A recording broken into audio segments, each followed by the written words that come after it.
अस्सलाम वालेकुम and welcome to my YouTube channel. आज के इस टॉपिक में बेसिकली हम लोग न्यूक्लियस को पढ़ेंगे, जो कि बहुत डिटेल टॉपिक है। और इस लेक्चर के बाद इंशाल्लाह आपको जो है न्यूक्लियस से रिलेटेड एमडी कैट में कोई भी एमसीक्यूज आता है या फर्स्ट ईयर से रिलेटेड जो भी क्वेश्चंस होते हैं तो आप उसको आसानी से सॉल्व भी कर लेंगे। और इस वीडियो के डिस्क्रिप्शन में जाकर जहाँ पर मोर लिखा हुआ होता है आप उस पर जाकर देखेंगे तो इस न्यूक्लियस से रिलेटेड नोट्स भी अवेलेबल होगा, यानी कि रिटर्न फॉर्म में मौजूद होगा। तो आए चले हम स्टार्ट करते हैं। स्टार्ट करने से पहले सबसे पहली बात ये याद रखिएगा कि अगर हम न्यूक्लियस की बात करते हैं ना, तो न्यूक्लियस को हम कैरियन भी कहते हैं या न्यूक्लियस को ब्रेन ऑफ द सेल भी कहा जाता है। यानी कि nucleus, karyon, brain of the cell, ये तीन नाम है इसके। ठीक है। अच्छा, ब्रेन ऑफ द सेल क्यों कहते हैं इसको, हम फंक्शन में यहाँ पर आगे चलकर स्टडी कर लेंगे। तो आए चले हम स्टार्ट करते हैं। तो देखें सबसे पहली बात कि न्यूक्लियस जो हम पढ़ रहे हैं ना, न्यूक्लियस को डिस्कवर्ड करने वाले शख्स का नाम था रॉबर्ट ब्राउन। रॉबर्ट ब्राउन ने न्यूक्लियस को 1831 में डिस्कवर्ड किया पहली बार। और स्टडी ऑफ न्यूक्लियस को हम कहते हैं कैरियोलॉजी। न्यूक्लियस के बारे में स्टडी करना कहलाता है कैरियोलॉजी। फिर अगर हम ऑर्गेनल्स के हिसाब से बात करते हैं कि भाई एक सेल है, उस सेल के अंदर बहुत सारे ऑर्गेनल्स या बहुत सारी चीजें मौजूद हैं, तो किसी भी सेल के अंदर जो सबसे लार्जेस्ट ऑर्गेनल है ना, किसी भी एनिमल सेल का, ये बात याद रखिएगा कि एनिमल सेल के अंदर जो सबसे लार्जेस्ट ऑर्गेनल है वो न्यूक्लियस ही होता है। यानी कि लेट सपोज हम कंसिडर कर लेते हैं ये एक एनिमल सेल है, ये इसका न्यूक्लियस है जिसको हमने यहां पर जूम करके बनाया हुआ। तो एनिमल सेल के अंदर जो सबसे लार्जेस्ट ऑर्गेनल है वो इसका न्यूक्लियस है, जबकि प्लांट सेल के अंदर ऐसा नहीं होता। प्लांट सेल के अंदर जो सबसे लार्जेस्ट ऑर्गेनल है ना, वो है प्लास्टिड्स।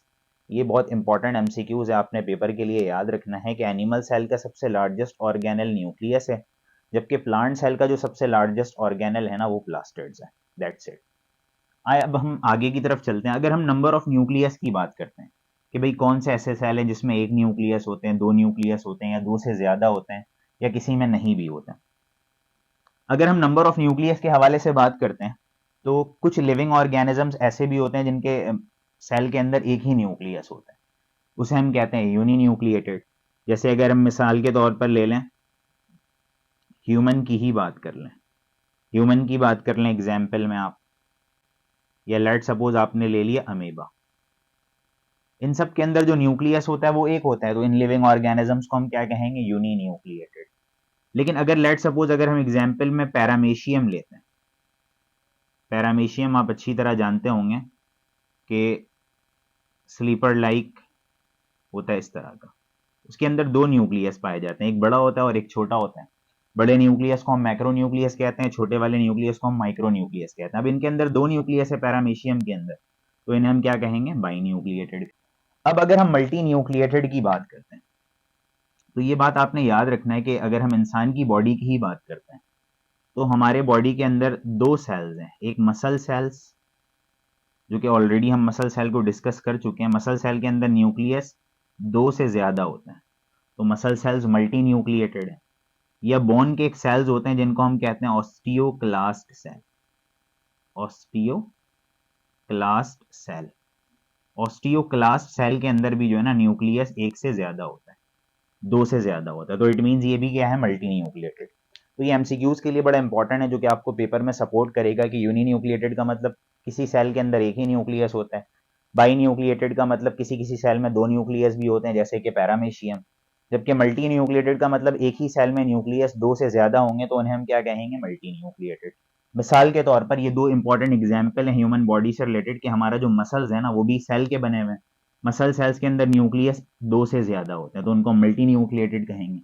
जबकि ऑस्टियोक्लास्ट सेल जो है ना हमारा बोन का सेल, उसके अंदर भी न्यूक्लियस दो से ज्यादा होते हैं, तो उसे भी हम क्या कहेंगे, मल्टी न्यूक्लिएटेड कहेंगे। अच्छा, अब ऐसा नहीं है कि न्यूक्लियस हर सेल में मौजूद होता है। एक एग्जाम्पल मैं आपको बताता चलूं इंसान के बॉडी से ही रिलेटेड, कि हमारे बॉडी के अंदर क्या मौजूद है, आरबीसीज। अब आरबीसीज के अंदर न्यूक्लियस एब्सेंट होता है, न्यूक्लियस नहीं होता। ये सारे मैंने आपको इंपॉर्टेंट एमसीक्यूज बताएं कि आरबीसीज इंसान के अंदर वो कौन सा सेल है, अगर आपसे पूछ ले कि जिनके अंदर न्यूक्लियस नहीं एग्जिस्ट करता, वो हमारी आरबीसीज है। रेड ब्लड सेल्स हैं, रेड ब्लड सेल्स के अंदर न्यूक्लियस एग्जिस्ट नहीं है। तो आई थिंक यहाँ तक आपको चीजें क्लियर हो गई। नंबर ऑफ न्यूक्लियस से न्यूक्लियस के हवाले से हमने बात कर ली है। अब देखिए न्यूक्लियस एनिमल सेल में भी मौजूद है और न्यूक्लियस प्लांट सेल में भी मौजूद है। अब दोनों में पता है फर्क क्या है कि अगर हम एनिमल सेल की बात करते हैं, लेट्स सपोज ये एक एनिमल सेल हमने ले लिया। एनिमल सेल के अंदर जो न्यूक्लियस होता है ना वो सेंटर पर मौजूद होता है। जबकि अगर हम प्लांट सेल की बात करते हैं ना, तो प्लांट सेल को लेट्स सपोज ये मैंने प्लांट सेल ले लिया है। प्लांट सेल के अंदर न्यूक्लियस जो है ना वो एक साइड पर एग्जिस्ट करता है, यानी कि बाउंड्री के करीब मौजूद होता है। तो ऐसा क्यों है? इसकी वजह यह है कि प्लांट के अंदर एक बड़ा सा लार्ज वैक्यूल होता है। इस वैक्यूल की वजह से, लार्ज वैक्यूल की वजह से ये न्यूक्लियस को साइड में पुश कर देता है। यही वजह है कि न्यूक्लियस जो होता है ना प्लांट सेल का, वो साइड पर एग्जिस्ट करता है। जबकि एनिमल सेल का न्यूक्लियस सेंटर पर इसलिए एग्जिस्ट करता है क्योंकि यहाँ पर वैक्यूल छोटे छोटे बहुत सारे होते हैं, तो न्यूक्लियस पर कोई इफेक्ट ही नहीं पड़ता, तो न्यूक्लियस सेंटर पे ही मौजूद होते हैं सेल। आई थिंक ये पूरा इंट्रोडक्शन आपको क्लियर कट समझ में आ गया। नाउ देखें, अब हम स्ट्रक्चर ऑफ न्यूक्लियस की तरफ बढ़ते हैं। अब लेट सपोज हम कंसिडर कर लेते हैं कि भाई ये एक एनिमल सेल है और ये एनिमल सेल का लेट सपोज न्यूक्लियस। अब हम इस न्यूक्लियस को बाहर निकाल लेते हैं और स्टडी करते हैं किसके थ्रू? माइक्रोस्कोप के थ्रू। या फिर ये जो हमें डार्क सी बॉडी न्यूक्लियस जो नजर आ रही है वो माइक्रोस्कोप के अंदर किस तरह की नजर आती है। तो आए हम डिटेल स्टडी करते हैं। सबसे पहली बात ये याद रखिएगा कि लेट सपोज ये न्यूक्लियस है, जो ब्लैक सा मैंने राउंड सा लेयर बनाया हुआ है ना, लेट सपोज ये न्यूक्लियस है पूरा। अब न्यूक्लियस के बाहर ना मेम्ब्रेन होता है, इस मेम्ब्रेन को हम कहते हैं न्यूक्लियर मेम्ब्रेन। अब आप देख सकते हैं कि न्यूक्लियर मेम्ब्रेन के दो लेयर्स हैं, एक ये बाहर वाला लेयर है और एक ये अंदर वाला लेयर है। तो इट मीन्स यहाँ पर मैं मेंशन कर देता हूँ कि न्यूक्लियर मेम्ब्रेन के खुद कितने लेयर्स हैं? दो। बाहर वाले लेयर को हम कहेंगे आउटर मेम्ब्रेन, अंदर वाले लेयर को हम कहेंगे इनर मेम्ब्रेन। तो रखिएगा कि न्यूक्लियर मेम्ब्रेन को न्यूक्लियर एनवेलप भी कहा जाता है, यानी कि न्यूक्लियर मेम्ब्रेन आप कह लें या न्यूक्लियर एनवेलप आप कह लें, तो एक ही बात है। नाउ अगर हम आगे की तरफ चलते हैं, अब जैसे कि आप देख सकते हैं कि ये जो आउटर मेम्ब्रेन और इनर मेम्ब्रेन है, इन दोनों मेम्ब्रेन के बीच में ना एक गैप मौजूद है। स्पेस को हम कहते हैं पेरी न्यूक्लियर स्पेस। तो आई थिंक न्यूक्लियस का जो सबसे एक बाहर वाला पोर्शन है दैट इज न्यूक्लियर मेम्ब्रेन या न्यूक्लियर एनवेलप, ये आपको क्लियर हो गया होगा। अब हम आगे की तरफ मूव करते हैं। अब न्यूक्लियस के अंदर आप देख सकते हैं कि न्यूक्लियर मेम्ब्रेन के अंदर ये रेड सा एक स्ट्रक्चर मैंने बनाया है। ये जो हेयर लाइक फाइबर लाइक जो स्ट्रक्चर है इसको हम कहते हैं लैमिना, जो कि एक प्रोटीन का बना हुआ होता है जिसको हम कहते हैं लैमिन प्रोटीन। अब ये लैमिना बहुत इंपॉर्टेंट रोल प्रोवाइड करता है। न्यूक्लियस का स्ट्रक्चर आप देख रहे हैं गोल सा नजर आ रहा है, तो इसके गोल से स्ट्रक्चर को मेंटेन यानी कि शेप को मेंटेन कौन के करके रखा हुआ है? लैमिना। तो इट मींस कि लैमिना न्यूक्लियस को क्या प्रोवाइड कर रहा है? सपोर्ट। और इसके स्ट्रक्चर को क्या करके रखा हुआ है? मेंटेन। तो आपने ये बात याद रखनी है कि न्यूक्लियर मेम्ब्रेन के इनसाइड अंदर की तरफ लैमिना मौजूद होता है, जो कि फाइबर लाइक स्ट्रक्चर होता है बहुत सारा, जो कि लैमिन प्रोटीन का बना हुआ होता है, जो न्यूक्लियस को ओवरऑल सपोर्ट प्रोवाइड कर रहा होता है ताकि उसकी शेप मेंटेन रहे। नाउ अगर हम अब आगे की तरफ मूव करते हैं तो आप देख सकते हैं कि न्यूक्लियस के अंदर ये लिक्विड मौजूद होता है। इस लिक्विड को हम बेसिकली कहते हैं न्यूक्लियोप्लाज्म। यहाँ पर मैंने मेंशन कर दिया कि न्यूक्लियस के अंदर जो फ्लूइड या लिक्विड मौजूद होता है उस लिक्विड को हम कहते हैं न्यूक्लियोप्लाज्म। अब इस न्यूक्लियोप्लाज्म में क्या मौजूद हो सकता है? एंजाइम्स हो सकते हैं, प्रोटीन हो सकते हैं, जिस जिस चीज की नीड है न्यूक्लियस को वो सारी चीजें न्यूक्लियोप्लाज्म के अंदर मौजूद होती हैं। अब आप जरा गौर से देखें तो इस न्यूक्लियस के अंदर आपको ये थ्रेड लाइक स्ट्रक्चर्स नजर आ रहे हैं। अब ये जो थ्रेड लाइक स्ट्रक्चर्स है ना, इन्हें हम कहते हैं क्रोमेटिन। अब आप देख सकते हैं कि क्रोमेटिन 1 2 3 4 बहुत सारे हैं। जब सेल डिवाइड हो रहा होता है यानी कि सेल डिवीजन के दौरान, ये जो क्रोमेटिन है ना, ये जो हेयर लाइक स्ट्रक्चर है, ये डेंस हो जाता है, जरा मोटा हो जाता है, और मोटा होने के बाद ये कन्वर्ट हो जाता है किस शक्ल में? क्रोमोसोम्स की शक्ल में। यानी कि एट द एंड मैं आपको यही बताना चाह रहा हूँ कि ये जो क्रोमेटिन है ना, ये सारे क्रोमेटिन जब सेल डिवाइड होने वाला होता है या सेल डिवीजन के दौरान ये मोटे हो जाते हैं, थिक हो जाते हैं और किसकी शक्ल को अख्तियार कर लेते हैं? क्रोमोसोम्स। अब एक बात याद रखिएगा कि ऑलमोस्ट सारे न्यूक्लियस का, हर लिविंग ऑर्गेनिजम्स के न्यूक्लियस का स्ट्रक्चर इसी तरह का होता है। फर्क होता है सिर्फ नंबर ऑफ क्रोमोसोम्स में। यानी कि अगर हम मिसाल के तौर पर इंसान के न्यूक्लियस की स्टडी कर रहे हैं तो ऐसे ऐसे क्रोमेटिन या क्रोमोसोम्स आपको कितने मिलेंगे? 46। अगर आप फ्रॉग के न्यूक्लियस को स्टडी कर रहे हैं तो उसके अंदर कितने मिलेंगे आपको? 26। अब लेट सपोज सेल डिवीजन के दौरान ये जो क्रोमेटिन है क्रोमोसोम्स की शक्ल में कन्वर्ट हो गया। अब क्रोमोसोम्स ऐसा नजर आता है। अब क्रोमोसोम्स के दो पार्ट होते हैं, ये जो सेंटर वाला पार्ट है ना इसको हम कहते हैं सेंट्रोमियर, और ये जो साइड वाला जो आर्म लाइक स्ट्रक्चर है ना इसको हम कहते हैं क्रोमेटिड। अब अगर आप क्रोमोसोम्स को जरा गौर से देखेंगे ना तो क्रोमोसोम्स के अंदर खुद मौजूद होता है डीएनए। आप देख सकते हैं क्रोमोसोम के अंदर ये जो थ्रेड लाइक स्ट्रक्चर है दैट इज डीएनए, और बीच बीच में ना ये डॉट लाइक स्ट्रक्चर्स भी होते हैं। ये जो डॉट लाइक स्ट्रक्चर है ना दैट इज प्रोटीन, और उस प्रोटीन को कहा जाता है हिस्टोन। तो इट मीन्स हमें पता है यहाँ पर ये लगा कि क्रोमोसोम्स खुद डीएनए और प्रोटीन का बना हुआ है, और उस प्रोटीन को हम कहते हैं हिस्टोन, यानी कि क्रोमोसोम्स के अंदर डीएनए एग्जिस्ट करते हैं। आई थिंक यहाँ तक आपको क्रोमोसोम से रिलेटेड क्लियर होगी होगी सारी चीजें। नाउ अगर हम आगे की तरफ मूव करते हैं, अब न्यूक्लियस के अंदर आपको ये एक डेंस ही बॉडी नजर आएगी। बॉडी को हम क्या कहते हैं, बेसिकली न्यूक्लियोलस। किसी न्यूक्लियस के अंदर एक होते हैं, किसी में एक से ज्यादा होते हैं। अब ये जो एक बॉडी है ना, एक को हम न्यूक्लियोलस कहते हैं, एक से ज्यादा को हम क्या कहते हैं, न्यूक्लियोलाई कहते हैं। अब इसका काम बेसिकली क्या है, ये जो न्यूक्लियोलस है ना राइबोसोम्स की फॉर्मेशन में हेल्प करता है। कैसे करता है मैं आपको अभी आगे बता रहा हूँ। बस आपने ये कॉन्सेप्ट याद रखना है कि न्यूक्लियोलस एक डेंस बॉडी होती है न्यूक्लियस के अंदर खुद इटसेल्फ।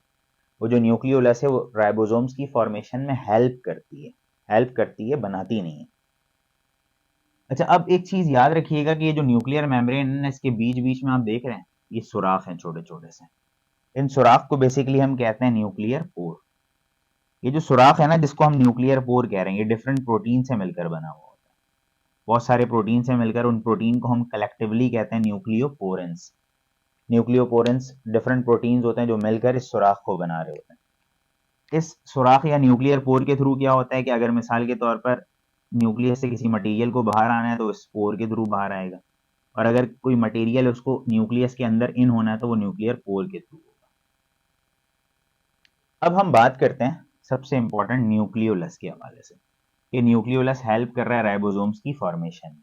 किस तरह हेल्प कर रहा है देखें। सबसे पहली बात ये याद रखिएगा, जैसे कि आप जानते हैं, मैं यहाँ पर बताता चलूं कि आप शायद राइबोसोम्स पढ़े हो, तो राइबोसोम्स जरा बर्गर लाइक स्ट्रक्चर होता है इस तरह का। इसे हम बेसिकली क्या कहते हैं, राइबोसोम। यानी कि राइबोसोम के ना दो यूनिट्स होते हैं, एक ऊपर वाला यूनिट होता है और एक नीचे वाला। ये दोनों बाहर ही मौजूद होते हैं न्यूक्लियस के बाहर, यानी कि ये कहाँ पर मौजूद होता है, साइटोप्लाज्म में।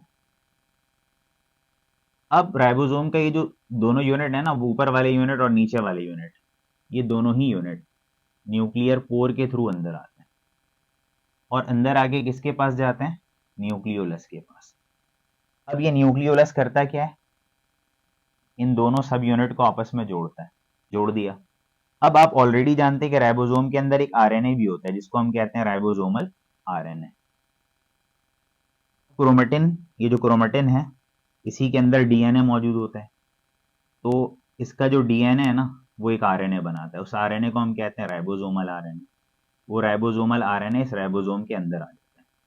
तो अब ये न्यूक्लियोलस सब चीज को अलाइन करता है, यानी कि राइबोसोम के दोनों यूनिट्स बाहर से अंदर आ गए न्यूक्लियस के अंदर, न्यूक्लियस उन दोनों को जोड़ देता है। डीएनए ने आरएनए बनाया, यानी कि राइबोसोमल आरएनए, वो उसके अंदर आ जाते हैं। अब ये पूरा राइबोसोम तैयार हो गया। अब ये राइबोसोम तैयार होने के बाद न्यूक्लियस से बाहर कहाँ पर चला जाता है, साइटोप्लाज्म। तो इट मीन्स हमें यहाँ पर बात ये पता लगी कि न्यूक्लियोलस का काम है राइबोसोम्स को क्या करना, अलाइन करना, और उसको अलाइन करके जोड़कर फॉर्म करके कहाँ भेजना, बाहर भेजना। आई थिंक ये पूरा स्ट्रक्चर आपको न्यूक्लियस का क्लियर हो गया होगा। अब ये जो राइबोसोम्स है ना, ये बाहर निकलने के बाद आप देख रहे हैं ये जो आउटर मेम्ब्रेन है ना न्यूक्लियस का, आउटर मेम्ब्रेन, ये कनेक्ट हुआ हुआ है किससे, एक मेम्ब्रेनस स्ट्रक्चर से। इसको हम कहते हैं एंडोप्लाज्मिक रेटिक्यूलम। अब इस एंडोप्लाज्मिक रेटिक्यूलम के ऊपर आकर बैठ जाता है राइबोसोम। जब भी हम इस एंडोप्लाज्मिक रेटिक्यूलम को क्या कहते हैं, रफ एंडोप्लाज्मिक रेटिक्यूलम कहते हैं बेसिकली। तो इट मीन्स हमें यहाँ पर क्या पता लगा कि न्यूक्लियस का ये जो आउटर मेम्ब्रेन है ना, ये कंटिन्यू है, ये यहीं पर खत्म नहीं हो गया बल्कि कंटिन्यू आगे फर्दर डिवाइड हुआ है, लेकिन उसको हम क्या कह रहे हैं, एंडोप्लाज्मिक रेटिक्यूलम कह रहे हैं। नाउ अब हम मूव करते हैं फंक्शन की तरफ। देखें, अगर हम फंक्शन की तरफ आते हैं तो सबसे पहली बात हमने हेडिंग में ही पढ़ा कि न्यूक्लियस को हम ब्रेन ऑफ द सेल कहते हैं। सेल के अंदर जितनी भी एक्टिविटीज हो रही है उसको कंट्रोल बेसिकली न्यूक्लियस ही करते हैं। तो यहाँ पर हमने लिख दिया control all the activities of a cell. तो जब भी हम इसको क्या कह रहे हैं, ब्रेन ऑफ दी सेल कह रहे हैं। सेकंड इंपॉर्टेंट फंक्शन, अब न्यूक्लियस के अंदर आप देख रहे हैं क्रोमेटिन बॉडी है, क्रोमेटिन बॉडी के अंदर ही डीएनए, और डीएनए क्या है, हेरिडिटरी मटेरियल जो पेरेंट की खुसूसियात को ट्रांसफर करता है उनके बच्चों के अंदर। तो न्यूक्लियस कंटेन हेरिडिटरी मटेरियल्स। फिर थर्ड इंपॉर्टेंट फंक्शंस आपने देख लिया कि न्यूक्लियस के अंदर राइबोसोम्स बन रहा है और बनकर कहाँ पर आ जा रहा है, बाहर। तो सिंथेसिस ऑफ राइबोसोम्स में हेल्प कर रहा है। अब राइबोसोम्स बाहर निकल कर क्या बनाएगा, आप जानते हैं राइबोसोम्स प्रोटीन फैक्ट्री है जो कि प्रोटीन बनाएगा। तो इट मीन न्यूक्लियस प्रोटीन के भी सिंथेसिस में क्या कर रहा है, हेल्प कर रहा है। अब एक चीज आपने याद रखना है कि हर लिविंग ऑर्गेनिजम्स का जो न्यूक्लियस का स्ट्रक्चर है ना, वो ऑलमोस्ट एक जैसा ही होता है, लेकिन बस फर्क कहाँ पर होता है, नंबर ऑफ क्रोमोसोम्स में।